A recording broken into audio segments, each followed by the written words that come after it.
All right, there we go. Go ahead. Okay, all right. Thanks, Emily. Hi, everyone. I am so honored and I think so excited to start the year with this talk. I think a lot of times people ask me like, oh, what do you do? I mean, there's always this perception that blogging is dead. Well, it's far from dead. And I think it's like a little community secret where people think that blogging is dead. That's why they always go into YouTubing. But that's not the case actually. And even I had this same perception that blogging is dead because a lot of times like people would tell me like, oh, go get a real job, like, and it took me a while to flip that switch. Yeah, so I'm just going to walk you through that journey. But firstly, I'm so excited to be here and Happy New Year to everyone. I think it's also great that we are in an Asian country where we celebrate different New Years, right? So there's Chinese New Year coming in. So I think that's really nice as well. Okay, so a little about me, who's the Gone Goat and what do I do and what inspires me. So I think when I started the blog, The Gone Goat, I didn't take it seriously. It was mainly because I quit my job. I went to the Himalayas for 3 months. The only reason why I picked the Himalayas was also because I had very limited funds and I really loved the mountains, and it was trekking was something that came to me a little late in life. But this reason why I called it the Gone Goat was mainly because Pashmina, my name sort of is, I mean, it is, the origins of it is actually from Ladakh, India, where you have these Tangi goat, where they're known for like the softest cashmere. So I thought it would be fun and not something too serious, like to name my blog something a bit more fun and whimsical. So that's why I named it The Gone Goat. Yeah. Obviously, it's not something that I'm proud of because what if I'm turning 50 and the Gone Good just sounds sometimes a bit lame if you reach a certain age, but I guess it's just something that I've learned to embrace. Yeah, so what do I do? I think once the pandemic hit, blogging is unfortunately not full time, although I do want to make it full time. But at the same time, how I started was also I built my own like freelance consultancy because I came from the PR industry and I used my skills like when it came to like copywriting and press releases to sort of start like a sole prop. This was the only way for me to gain freedom and yeah, I wanted to find different things. Like I gave myself, I think at least 6 months. I said that okay, I will try whatever it takes to do anything to basically double and triple my income in my day job and to keep this freedom lifestyle going on. And at the same time, I started my blog, but I didn't monetize at that time. So this was 2016. And I will go over that journey a bit later. But what inspires me, I think the biggest thing is probably, I think the mountains and the fact that there's a lot of fear around certain things in life. But for me, it's not so much about building and feeding into that fear, but it's mostly about what are the key lessons that I can come out of it. Like, so for me, it was resilience, it was emotions, a lot of emotions as well, because I really like the idea of slow traveling. I love staying with nomadic communities in like remote places of the world, like Central Asia, with things where I never knew anything about, right? And I mean, my school history books, we never really touch about Central Asia. So I think these kind of locations, the only way for me to, the only way for me to embrace the slow traveling lifestyle was also the freedom and the ability to visit all these places because it takes a long time to get to these places and there's no way I could do it with a full-time job. So I had to do whatever it takes to basically make sure that I embrace this digital nomad lifestyle. I don't like the word digital nomad, to be honest, because I think there's a lot of negative connotations about these people. Okay, or they go to Bali They basically sit by the beach and then they just do work and everything. Well, that lifestyle is okay, but it was not something that I was really excited about. I think what I was more excited is about the freedom to go anywhere. And even though Malaysia is my home base, I was completely okay with that because it's not, I think, as expensive as other cities like in the US, I would say. So yeah. Okay, so I hope you can see the slide. Yeah. Okay, so I just wanted to walk you through a little bit about the journey of how I started. So I think I was 20 at that time. Now I'm like 32 years old, pretty old. But yeah, when I started, I was only 25, and I think I started working really young. Like when I think I was 17, I had to fund my own education. I was also supporting my family at that time because there was a bit of like a rough financial crisis. So like all my savings honestly goes into the family and goes into education. Like I barely could save, and it was always working until I was like, yeah, until I graduated from uni and I had to get a job because, well, I needed savings, right? So I started with a PR company, and after working for 5 years, like I was just so sick and tired of like just toiling away. Like I felt like I never had a break. Like I think in the US it's pretty common for people to take a gap year, but unfortunately in Asian families, like, you know, you need to ensure that you have all your steps mapped out. So yeah, I needed to make sure I have savings. I needed to ensure that I was doing the right thing. And I think someone mentioned in like the post, like about the scarcity mindset, right? Like you feel like you don't have enough, so you always need to save. And then at 25, it hit me that, you know, okay, I didn't even know how to ride a bike. I didn't know how to cycle. Ride a bike, cycle, yeah. I didn't know how to swim. I didn't know what hiking was. I didn't know anything about just this outdoors lifestyle because I lived next to a mall and free time was spent shopping. Yeah, like, you know, that you have those kind of like CVs or resumes, but you know, people ask like, what is your hobbies? Like it sounds dull, but the hobby could literally be like spending time in an air-conditioned shopping mall. So yeah, it was basically that. So I knew I had to change, but the thing is I didn't even have like a lot of money. So yeah, so I started with joining all these like mountain biking classes. Like I didn't even know how to ride a bike, and you know, some good people, they sort of like helped me along the way. Although I did crash into like a motorcycle, and yeah, but the point is persistence, right? I wanted to know how to ride a bike. I wanted to know the joy of like freewheeling on a bicycle. Yeah, so then I quit my job in 2016 because I think I started climbing some mountains, and I realized that yeah, that there was so much more that I could do with my life. Sorry, 1 second.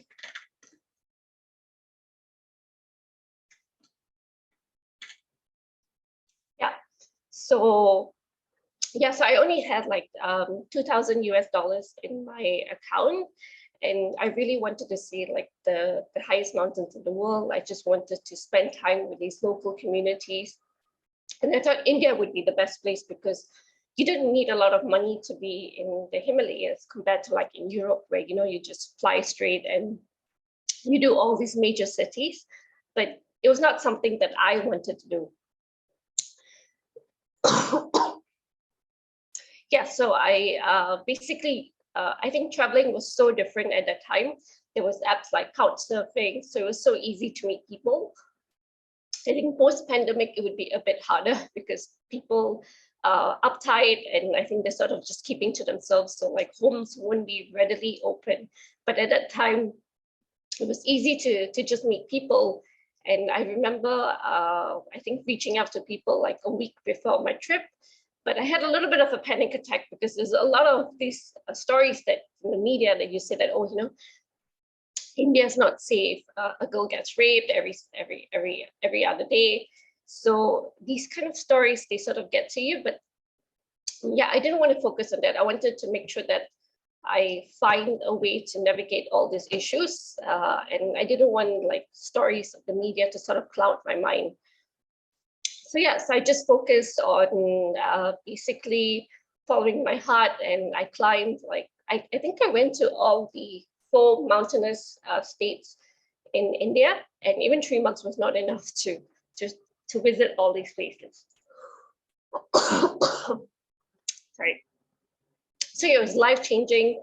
I think I met like a lot of people, and I think I went in winter, like in February, so it was like minus 30 degrees. So it was really, really cool.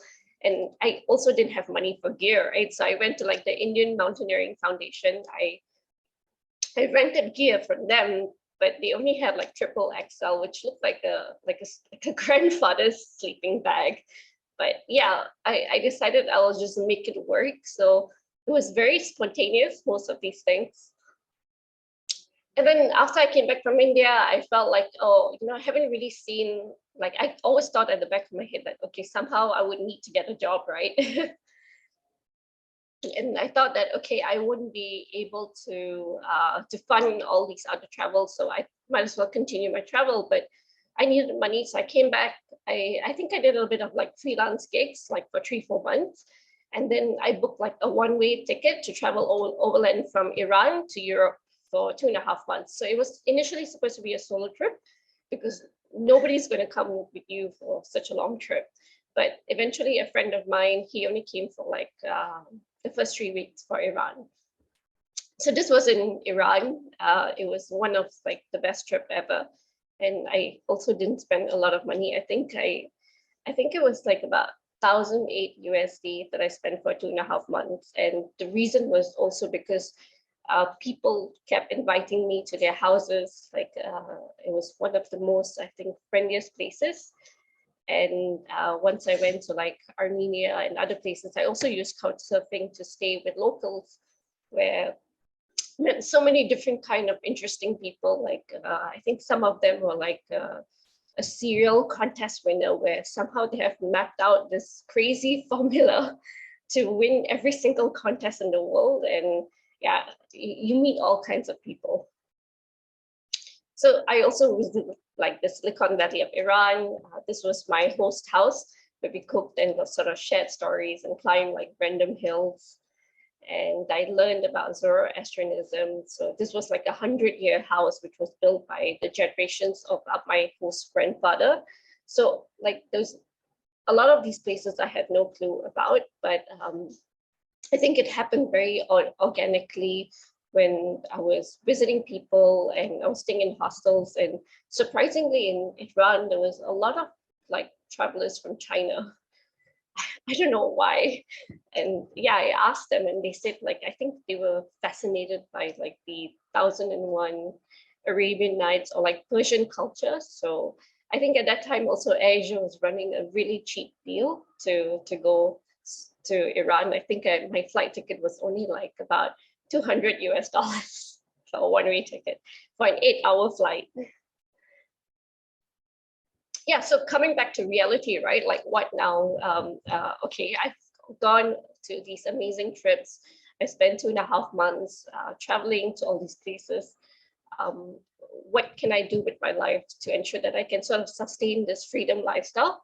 So the easiest way was basically for me to just start my site. So I started 2 sites. One was mainly for consulting, where I used my skills from my previous job to build like a sole proprietor. And another one was the blogging thing. But I actually ignored the blog. I mean, I wrote about my stories, but there was no research done into my stories in terms of like SEO, in terms of gaining traffic. I think I sort of ignored it for like 2 years. I just let it run on its own. So I ignored it, and I think it was in 2018 I came across an article on Flipboard.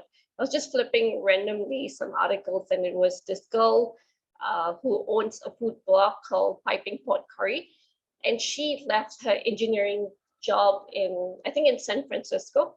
So she earned like, I think about somewhere between 5,000 US dollars to like maybe 8,000 US dollars around that gap. So she managed to replace her income by starting a blog and monetizing it and focusing on SEO. So there was like a light bulb moment, right? And I decided to look at bloggers' income reports. I just started Googling intensively, and I realized that a lot of them tend to monetize with Media Wine Network, which is a programmatic advertising network that pays you as long as you have content coming in and focus on SEO.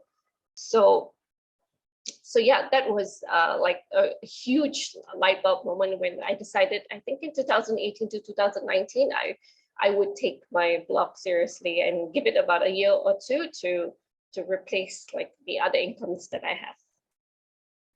Yeah, then I went for, like, I was really tired because I was like trying, I think 2018, I was just trying to gain money and to ensure that, you know, I'm able to replace all these income. I mean, basically fund my travels as well, but I don't want to be that person that lives paycheck to paycheck, because it's unhealthy, and I don't think that anyone should do that. I think it's good to have savings, and I wanted to ensure that I have like a lot of savings, and also not be in this moment where I come back to an empty bank account, because I mean, you can't. Yeah. So yeah, I went cycling in Kyrgyzstan in Central Asia, I think for like 45 days. I again, for this trip, I just found through this bicycle traveling group for women, there was this girl who was going to Central Asia. I have no idea who she is, but I just went with her, and we met there as well. So yeah. So these are just some stories, but I think I just wanted to highlight that beyond starting all these businesses and these blogs, I think I was really passionate also about the environment. And I just wanted to let you know that, I mean, I did not push myself to just focus on my business, but I made sure that all these stories that you hear about climate change and everything, I also wanted to find a way to basically hone my understanding, right? So I also won like the Climate Tracker US Fellowship. And I became like this environmental freelance journalist, also with an environmental portal in Malaysia. So there's a lot of different things. And while that doesn't really pay off in terms of like money-wise, but at the same time, I think it was like something that I was really passionate about. So not everything that you do in life has to be monetized, or like, I don't know, like, you know, I think I read this quote where someone said that, oh, you need to monetize if you're good in a skill, which I think I disagree, because then it just takes the joy out of everything, right? So I feel when you start something, you should just do it because you're passionate about it. And then slowly along the way, if you really want to monetize it, then you can monetize it. But it should not be that pressure at the beginning, like, oh, I have to monetize this, I have to do this.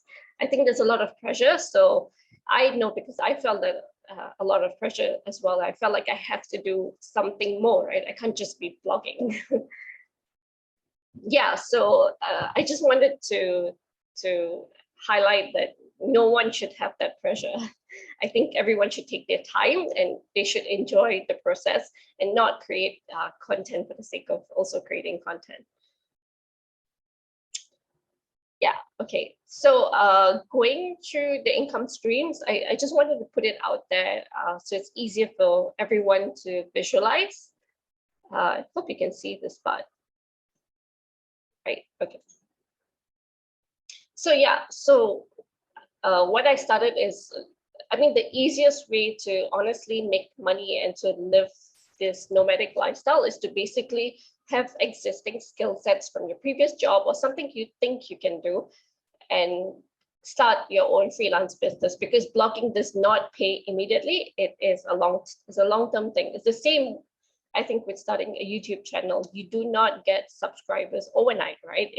It takes sometimes a year or two. So you want to ensure that you cover all of your bases. And if you want to live that nomadic lifestyle, and basically, I mean, I'm not going to call it nomadic because we still need electricity and some kind of conveniences, but I think I would call it more like freedom to do whatever that you want, right? So for me, it was my public relations and I think digital marketing niche that I took like a lot of different courses. So I focus on that, and I got a few clients that pay me on a retainer basis. So when they pay you on a retainer basis, it's almost like an income and a salary that you get every month, and you sign a contract with them for like 6 months to a year. Or another version is to ensure that you have like an hourly rate. And let's say if you want to write like a press release or like like I don't know, like copywriting materials, like you can charge them anywhere, I think between like $30 to $60 an hour. So if you have all these ideas in mind, you can make it work. How I started is I also went to like Upwork, Fiverr, like I basically put myself in every single platform. And I actually converted clients who are still with me today from Upwork. So yeah, I feel like if you want it bad enough, you will make it happen. And so from passive income through blogging, I think what you need to do is just purchase a domain and a team. Also read a lot of books. I think in this era of like watching a lot of videos, it would be nice to read different books to sort of adopt the same mindset. I think there's also certain books like those 4-hour workday, something like that. Was it by Tim Ferriss? I'm not sure. But yeah, those kind of books I think are really important, because sometimes for you to get that direct inspiration, it doesn't come naturally. Like you would need to read a lot to ensure that you have the right mindset and the right frame. Also focus on SEO, because this was the key thing that sort of changed my entire website. So I think I was only receiving like about 10,000 visitors or sessions on my website, but the moment I adopted SEO, it went from 10,000 to 50,000 in just 3 months. And that made me join the media network that pays a lot of money. So like they pay, I think anywhere between like, if you have like 50,000 sessions, you can easily get like about 1,000 to 1,500 USD monthly. And this is passive income where, you don't really need to work on your site every single month. You can take a break and then come back to it. So it's not like you need to be super religious, which is why I really like blogging. Yeah, and you can also focus on picking a niche. Like I think there's a lot of competition out there. Travel is obviously a very competitive niche, but I try to focus on my stories and visiting remote places. So if you have a niche, that would be great. If you don't, I mean, maybe you're passionate about coffee or about gardening. You can open even a second website and even hire people to basically write those content. So you don't have to do all the content, but obviously you need to have some kind of money and investment. But if it's your first website, I wouldn't recommend that route. I think the best way is to do it on things that you're really passionate about. And yeah, basically join an ad network. So there's so many ad networks out there. I started with Ezoic and She Media because I only had like 10,000 monthly sessions. And then I moved on to Media Wine once I gained like 50,000 sessions. Okay, so I just wanted to show you a sample report of income reports of bloggers. I think this is really helpful. I hope you can see this. Can you see this? Okay. So this is a food blog, and as you can see there, when they started in February, there was very minimal visits, and then August 18, there was a lot of visitors, and they managed to make about 6,000 USD in monthly revenue. So that's pretty impressive. And I think to adopt that kind of growth mindset, you need to ensure that you also write religiously. Like you need to ensure that I think a lot of people wait for motivation to happen, which is not possible. So you need to have that discipline. You need to have that ritual where you're writing at least twice a week. Or yeah, I think twice a week is fair. A lot of people do it every day, but quality over quantity, I think it's more important. And then this is a finance blog, I think, sorry. Yeah, so another example, this blog gets about 40 to 50,000 views. And as you can see there, in just about a year, they managed to increase to like a monthly income of 5,900 USD. And this is basically their advertising earnings and their affiliate earnings. So usually affiliate would mean that they are either with Amazon or with independent brands who have their own affiliate network where they take a cut or commission. So yeah, these are just an example. And this is another travel blog that has like a total monthly views of 275,000 and earns about 15,000 USD a month. So this is like a crazy amount of money, and people who earn that much money usually have like a team, right? Always bumping out content. So I would say it's sometimes not realistic. So it all depends on how much hours you put into your blog and what you're able to sacrifice at the end of the day. Yeah, so there's different niche, and I just wanted to highlight like, okay, these are food blogs and health blogs, and their main sources of income, as you can see highlighted here. Some of them do sponsored posts, some of them do ads, some of them just do ads and sponsored posts. They don't even do affiliate marketing. For me, I only do affiliate marketing and ads. I think sponsored posts requires a lot of effort because you would have to constantly pitch to clients. It almost feels like a full-time job. And I didn't want to deal with clients and people who haven't say in how I should write certain things. So I decided sponsored posts is not for me. So mainly my main income is through ads and affiliate marketing. Okay, so there's also beauty and fashion, and there's lifestyle. So there's a lot of different category out there. And the easiest way to find what works for you is basically look at bloggers' income reports. You can literally go to Google and pick like finance blog income report, and you will see a breakdown about how people managed to start their blog, what was their range of income in the last 1 year, and what they did to achieve that. I mean, that's literally how I started. And yeah, there's a lot of finance bloggers out there, and they do pretty well as well. So yeah, this is an example of that. Yeah, so the takeaways, I think I just wanted to emphasize that when it comes to starting your own blog, the easiest way is to focus on content, SEO content. And then once you hit 50,000 sessions, you can apply to like networks like media buying, where they take in almost everyone. And I think they take like 3 weeks or 2 weeks to get back to you. But yeah, I would also suggest like some courses if you think they are suitable for you, which we can discuss about that later. And yeah, I also want to highlight about how important is it to take action and to ensure that you give yourself the time to an investment as well to work on things that you're really passionate about.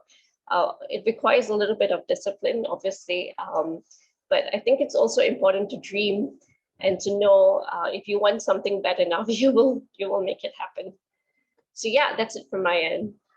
Awesome. Thank you so much, Pashmina. This is amazing. I feel like I've learned so much, like condensed in this like 30 minutes of great content. We already have questions in the group chat. So I think Xiaofan asked, are those reports your analysis, or could we find the research somewhere? And then she also asked, what helped you reach 50,000 sessions besides consistent writing and SEO focus? Do you want to answer this? I think okay. Yeah, the report. So what helped you reach 50,000 sessions besides? I think what helped me reach was also because I was not doing a lot of traveling at that point of time. So I focused mostly on gear reviews. I focus, mostly on gear reviews. So because mine is like an outdoor lifestyle blog, I ensured that I covered topics like hiking and camping. So sometimes if you're not able to travel and have those reports, you can always separate them into informational articles and affiliate marketing. So I focused on affiliate marketing, and once I gained enough traffic from those posts, mainly from the US market, I was able to get into media wide.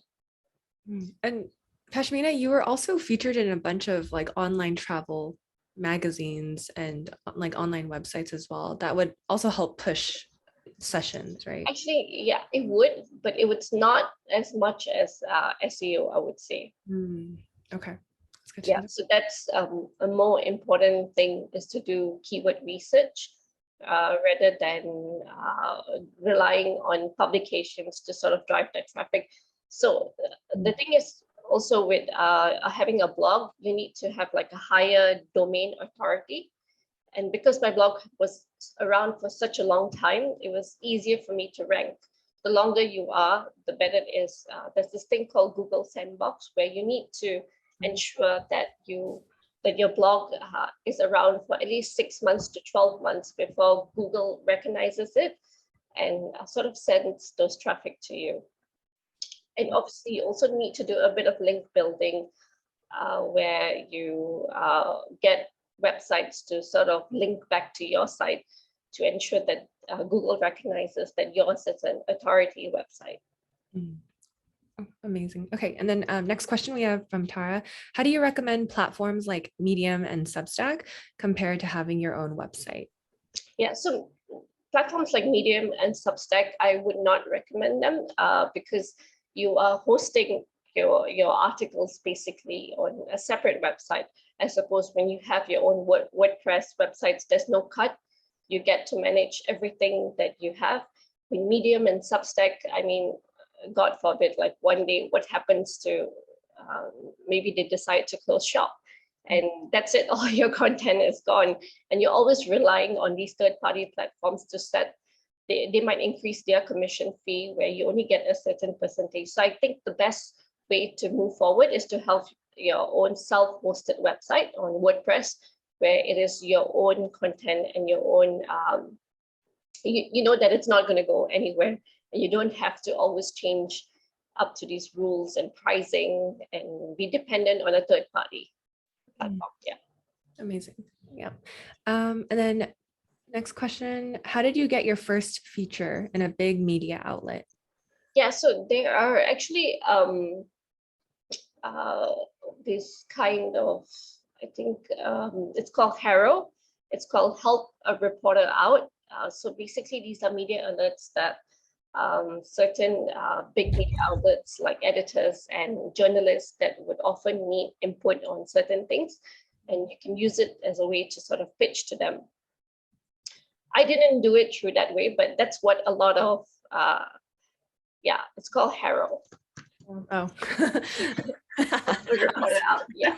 So these are ways to actually get some of your, where they would have a certain topic they're writing about, and they would need your input in like a paragraph.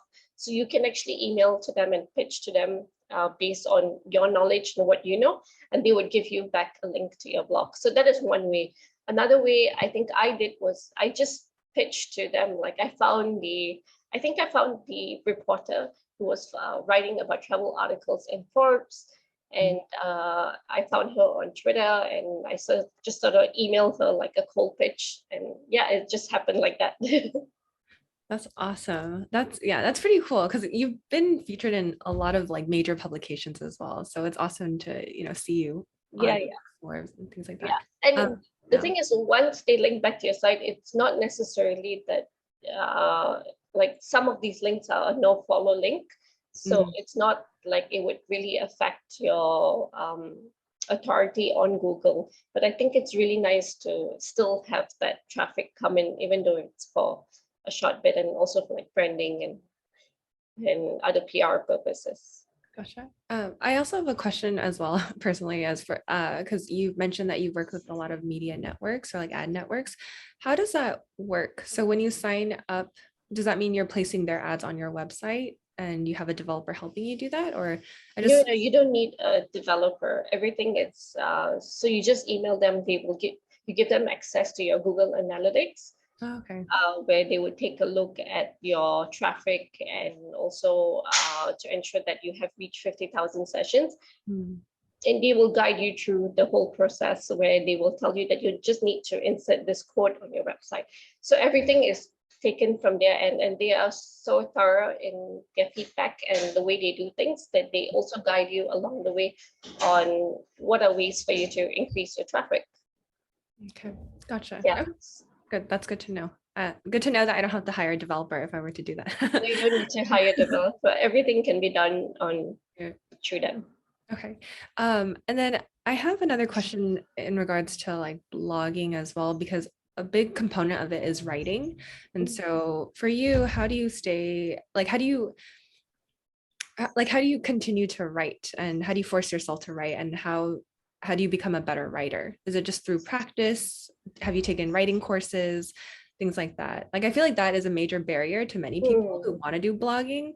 because they're just like, I'm writing something and I'm not sure anyone will read it. Is it interesting enough? Am I a good writer? Yeah, how do you get rid of that mental block?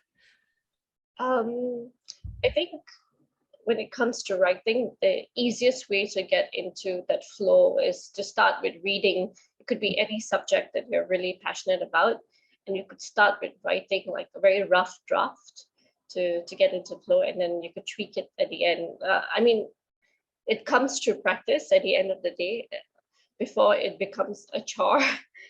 I guess it's the same, right? When you are also on YouTube and blogging, like sometimes you're not very confident about your thoughts and whether this platform would be the best for you. But the only way for you to get there is through practice, Yep. right? So I think it takes time, but you definitely need to put in that effort. And I think with writing, sometimes it can be a bit of a chore because ideas don't come to us naturally every single time, right? Mhm. So I think certain writing, like for example, when it comes to my blog, when it comes to stories, I would take a bit more longer time to write those. But when it comes to informational articles or gear, you don't really need to wait for inspiration because you're writing knowledge articles where you want people to make a purchase on your site, right? Mhm. So I guess you can always find different divisions. So stories might take a little bit more time, but when it comes to informational or gear reviews, you just need to do a bit more research and start writing immediately. Gotcha. Okay, great. That's good advice. Okay, and then we have a few more questions. Are there any cons in using ad networks that you've mentioned? And then she's mentioned, actually, there's three questions, but maybe we'll start with the first one. Like, are there any cons in using those ad networks that you've mentioned? Okay, so I think the cons is mainly the fact that there's ads plastered all over your website, but you can control them like with these kind of advertising, and that would mean lower revenue. So it depends on what you're willing to put up with. I think when it comes to also media networks and when you're focusing on SEO, a lot of times like these listicles for like, the best places to go to are not things that sort of like, I don't know, are passionate or like inspire you to write about because they almost feel identical to every single article on the website. But while those keywords might seem pretty dull and like another listicle, I try to make sure that I have a little bit of my voice in there when I write these articles so that, I don't seem like another robot on the internet. Mhm. Yeah, so I think when it comes to cons about these media networks is that when you're focused on like SEO focused articles, you take away the soul and fun of blogging, right? So you need to find that balance to ensure that what you're willing to write and what are things that you're willing to, which that these are like articles which would bring in the traffic, might not necessarily be passionate about something you're writing about, but it brings in the money. So you need to find that balance. Gotcha. Cool. Okay. Next question. So Shafan is a photographer. So she's wondering what it was like to photograph your journey on the road. And have you read the book 1 Year on a Bike? I've not read that book, but that seems pretty cool. Is it about cycling and like photography in all these landscapes? I think it would mean that like bike as in bicycle. So yeah, I probably need to take a look at that. So I do have like a Sony A6000 camera, and I did wanted to write. I mean, I did want to have like a lot of vlogs, but I realized I couldn't focus and be in the moment. So this is why I decided to focus on writing, because I didn't want gadgets to get into my way. But yeah, I I think I spent time photographing certain landscape, especially in Central Asia, but I didn't spend a lot of time in capturing every single moment, because for me it was mostly about being gadget free. When I did such remote landscape, it was really hard to do so many things at the same time when you're emotionally not the best in some days. Yeah, I agree. I agree. I think, you probably were able to just really bathe in it and actually Yeah. like really enjoy it to the extent. So that's great to hear.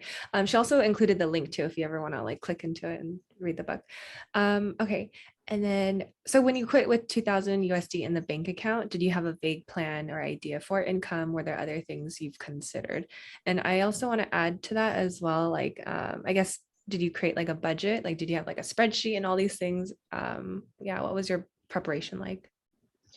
No, to be honest, because I have planned for every single point in my life. Mm. For once, I honestly did not want to plan a lot of things. I wanted it to be spontaneous. I did plan for the first 2 weeks of the trip, Mhm. where I booked the track, and I planned like, okay, what would I do? But after that, I did not plan at all. I wanted it to be organic. So the key is to obviously pick a country that's relatively cheap if you want to start with. Then your dollars can sort of stretch.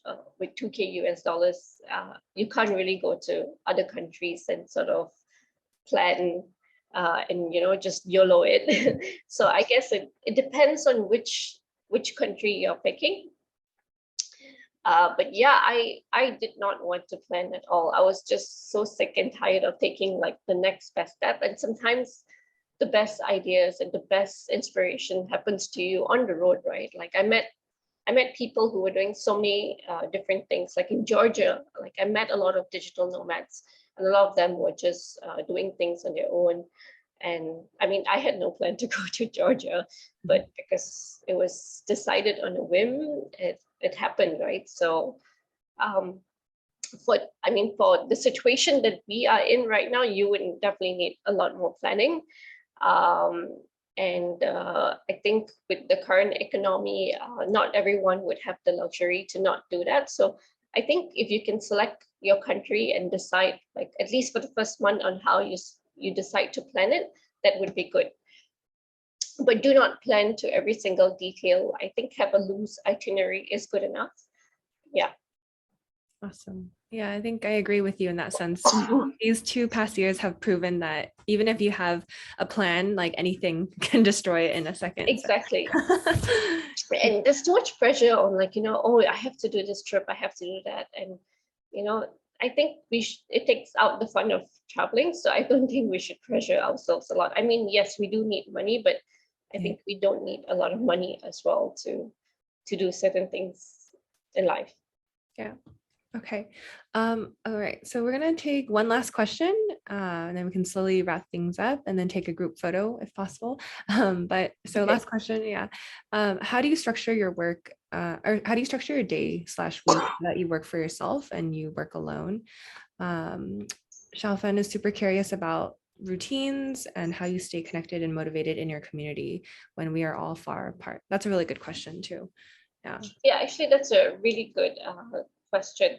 I Yeah. think when I started, I did not want to have a ritual. I was more focused on having a non-ritual, because there were so many times where this having a ritual sometimes can suck the out of you, because you're like, oh, day in day out I'm doing the same thing. So I try to change it up.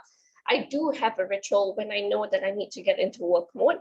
So I try to get like my writing in early in the day, um, especially client work. Like I prioritize that, and then I do the blogging work in the afternoon.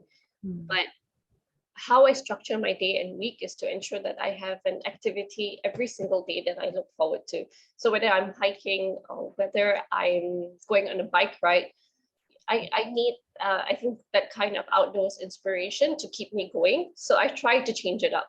or it could even be like a meetup with this new interesting group or different things, or maybe it's a podcast that you want to learn something new about and you want to start your day with that. So I think it's good to not have a rigid routine and to change it up. I mean, that's the whole point of also getting out of this work lifestyle, right? Is to ensure that you try new things, but at the same time, you also need to have that discipline. So yeah, I think it's a balance of both. Awesome. Amazing. Okay. And then, sorry, last thing, if anyone wants to reach out to you, what's the best way to do so? Is it through Instagram, email? It's, I think it's more, you can actually DM me on Instagram. I think it's easier. With emails, I mean, if you have like really long questions where you require like a lengthy answer, then yeah, I will just leave my email address here, so it's easier. By the way, I just got this gonegood.com domain. Oh, yeah. After I started earning a bit more money, because I was using free resources as much as possible. But to sort of like take my mindset into like a business mode, yeah, I decided to just get a domain. Last year was busy, but right now, like I think I'm just craving for any kind of social interactions. Yeah. Well, come to Singapore or yeah, on a boat or something. Or I'll come to you on Yeah, a I'll boat. come to a less restrictive country. Yeah. Okay. Well, thank you everyone for joining. Thank you so much. Hope you enjoy your Saturday or your Friday, wherever you are. And if you guys want, yes, please, reach out to Pashmina and chat with her. But other than that, Okay. yeah, have a great one, everyone. All right. Bye, Thank everyone. you. Bye.